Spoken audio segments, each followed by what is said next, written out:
Любомир Найденов, ученик на Чавдар Ралчев, най-малкият и най-добрият акордеонист в нашия град, който ни поздрави тази вечер. Аплодисменти за него. Благодарим преди всичко на всички вас, които днес сте тук с нас, за да се забавляваме и да направим едно добро заедно. Изказваме най-огромните искрени благодарности към община Пазарджик и нейния кмет господин Тодор Попов, които се включиха без да се замислят в тази наша инициатива и ни предоставиха безвъзмездно тази зала.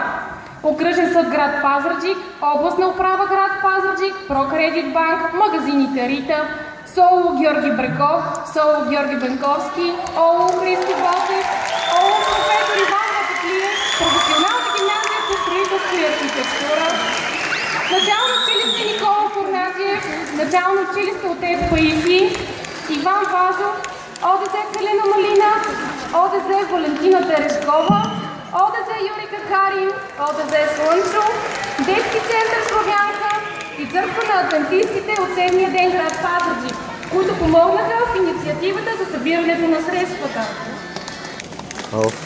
И специални благодарности на всички участници, без които днес нямаше да сме тук. Благодарим ви. Време е вече да започваме. Уважаеми дами и господа, посетнете малките сладури от спортен клуб Импулс с ръководители Ваня и Иван Александрови, които се танцуват с вас тази вечер. Аплодисменти за тях. Добре, сега ще дойде да го изключвахме едни кабели там отдолу пулта, където е. Ама да не е от него, да. От пулт. Тоест там върви кабел от пулта към тях. Телевизори.